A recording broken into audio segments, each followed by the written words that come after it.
हूँ और आप मेरे पीछे देख रहे होंगे वहाँ पर लिख रहा है नौशेरा का शेर। और यहाँ पर फ्रीडम फाइटर्स और जिन्होंने जामिया यूनिवर्सिटी बनाने में योगदान दिया है उन लोगों की बहुत सारी कब्रें यहाँ पर मौजूद हैं, जिस पर लिखा हुआ है नौशेरा का शेर ब्रिगेडियर उस्मान MVC। यानी कि मुख्तार अंसारी के ये नाना थे।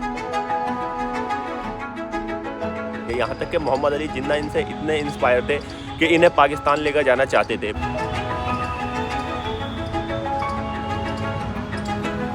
हेलो अस्सलाम वालेकुम दोस्तों, तो मैं हूँ इस टाइम पे जामिया मिलिया इस्लामिया मेट्रो स्टेशन के पास में, यानी कि जामिया यूनिवर्सिटी के परिसर में। वहीं पर मौजूद है ये कब्रिस्तान, जिस कब्रिस्तान में मैं हूँ और आप मेरे पीछे देख रहे होंगे वहाँ पर लिख रहा है नौशेरा का शेर।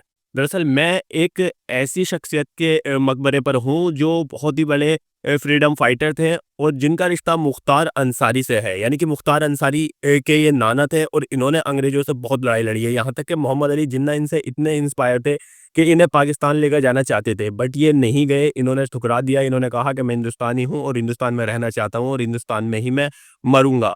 तो ये उनका मकबरा है। आज मैं उनकी पूरी कहानी आपको बताऊंगा और इसका पूरा एड्रेस बताऊंगा कि ये कहाँ है। तो चलिए व्लॉग शुरू करते हैं। दोस्तों, मैं खड़ा हूँ उस टाइम पे जामिया मिलिया इस्लामिया के मेट्रो स्टेशन पर और आप मेरे पीछे देख रहे होंगे एक कब्रिस्तान, और ये बहुत बड़ी बड़ी कब्रें। मैं इन्हीं कब्रों पर जाऊंगा और जाकर आपको बताऊंगा वहाँ पर एक किसकी कब्र है। वो एक बहुत ही बड़े फ्रीडम फाइटर की कब्र है, एक शेर की कब्र है। तो चलिए। मैं खड़ा हूँ इस टाइम पे जामिया मिलिया इस्लामिया मेट्रो स्टेशन पर, और वहां से आपको सामने ये बहुत सारी कब्रें दिख रही होंगी। तो ओखला का ये कब्रिस्तान, जिसमें दफन है जामिया की बहुत बहुत बड़ी हस्तियां और हिंदुस्तान के बहुत ही बड़े फ्रीडम फाइटर। ये कब्रिस्तान जो कि दो पोर्शन में बटा हुआ है, एक जिसमें पक्की कब्रें इधर वाली साइड और दूसरा जो मैंने आपको दिखाया। ये मैं खड़ा हूँ जामिया मिलिया इस्लामिया के मेट्रो स्टेशन पर। मैं खड़ा हूँ इस टाइम पे कब्रिस्तान के अंदर, और सामने मेट्रो स्टेशन में वो जगह है जहां से मैंने आपको वीडियो अभी पीछे दिखाई थी। ये कब्रिस्तान में बहुत सारी पक्की कब्रों के बीच में एक बहुत बड़ी रेड कलर की कब्र है जिस पर लिखा हुआ है नौशेरा का शेर ब्रिगेडियर उस्मान MVC।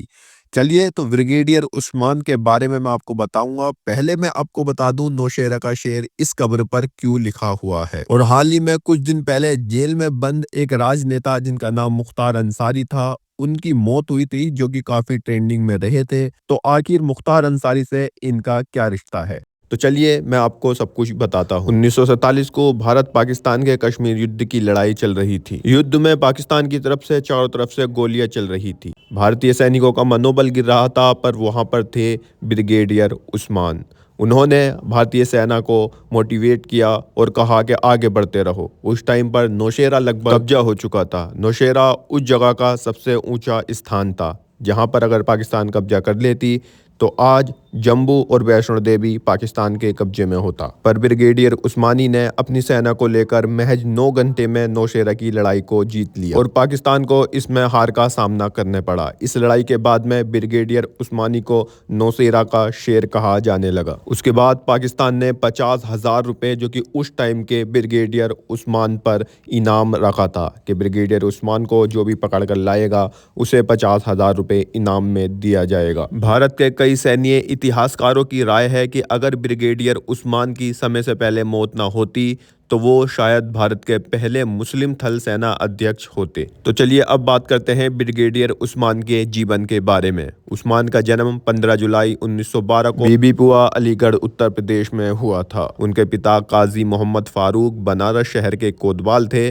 और उन्हें अंग्रेज सरकार ने खान बहादुर का खिताब दिया था। बचपन से ही बहादुर रहे ब्रिगेडियर उस्मान। एक बार जब वो 12 साल के थे तो वो एक कुएं के पास से गुजर रहे थे।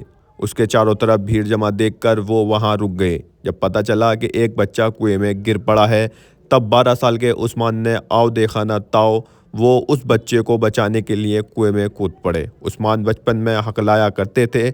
उनके पिता ने ये सोचा कि इस कमी के कारण वो शायद सिविल सेवा में चुने ना जाए, इसलिए उन्होंने उन्हें पुलिस में जाने के लिए प्रेरित किया। वो उन्हें अपने साथ अपने बॉस के पास ले गए। इत्तेफाक से वो भी हकलाया करते थे। उन्होंने उस्मान से कुछ सवाल पूछे और जब उन्होंने उनके जवाब दिए तो अंग्रेज अफसर ने समझा कि वो उनकी नकल उतार रहे हैं।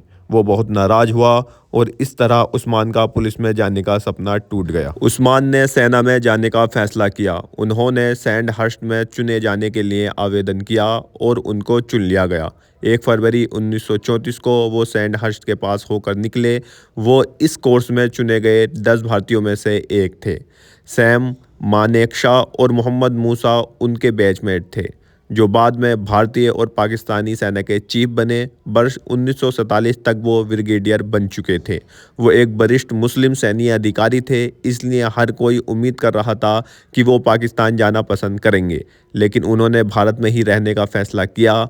बलूच रेजिमेंट के कई अधिकारियों ने, जिसके कि वे सदस्य थे, उनके इस फैसले पर सवाल उठाए और उस पर पुनर्विचार करने के लिए कहा। ब्रिगेडियर उस्मान की जीवनी लिखने वाले मेजर जनरल वी.के. सिंह बताते हैं कि मोहम्मद अली जिन्ना और लियाकत अली दोनों ने कोशिश की कि उस्मान भारत में रहने का फैसला बदल लें। उन्होंने उनको तुरंत पदोन्नति देने का लालच भी दिया, लेकिन अपने फैसले पर कायम रहे। अपनी निष्पक्षता, ईमानदारी और न्यायप्रियता से उन्होंने अपने मातहत सिपाहियों का दिल जीत लिया। ये और कुछ पक्की कब्रें हैं जो कि और भी काबिल लोगों की हैं। ये कब्र मिर्ज़ा हबीबुल्ला की है, जो कि chief justice of Allahabad high court के थे।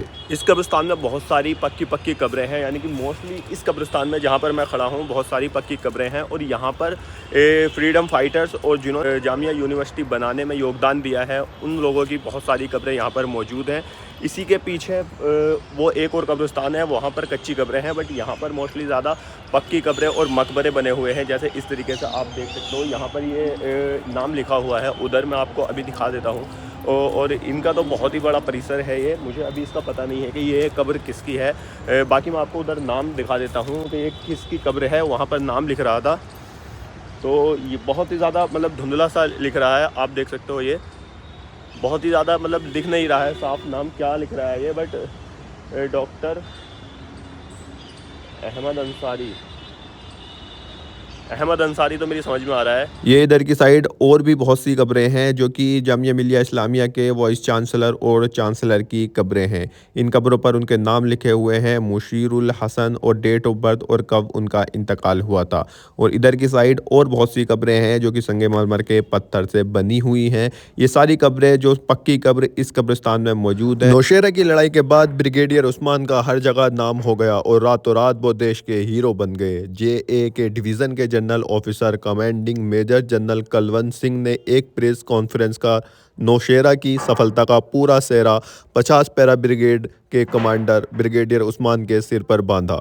जब उस्मान को यह पता चला तो उन्होंने कुलवंत सिंह को अपना विरोध प्रकट करते हुए पत्र लिखा कि इस जीत का श्रेय सैनिकों को मिलना चाहिए, जिन्होंने इतनी बहादुरी से लड़कर देश के लिए अपनी जान दी, ना कि ब्रिगेड के कमांडर के रूप में उनको। ब्रिगेडियर उस्मान 3 जुलाई 1948 को पाकिस्तानी घुसपैठियों से लड़ते हुए शहीद हो गए थे। ब्रिगेडियर उस्मान जो कि मुख्तार अंसारी के नाना थे, ये मुख्तार अंसारी से उनका रिश्ता था। ये जो कि उस कब्रिस्तान के पास में ही कब्रिस्तान है जो कि जामिया का कब्रिस्तान, यहाँ भी बहुत सारी कब्रें हैं। तो दोस्तों, आज के व्लॉग में सिर्फ इतना ही। मैं आशा करता हूँ कि आपको मेरी वीडियो अच्छी लगी होगी। ऐसे ही और इंटरेस्टिंग व्लॉग्स देखने के लिए मेरे चैनल को सब्सक्राइब करें, वीडियो को लाइक करें, कमेंट करें, शेयर करें।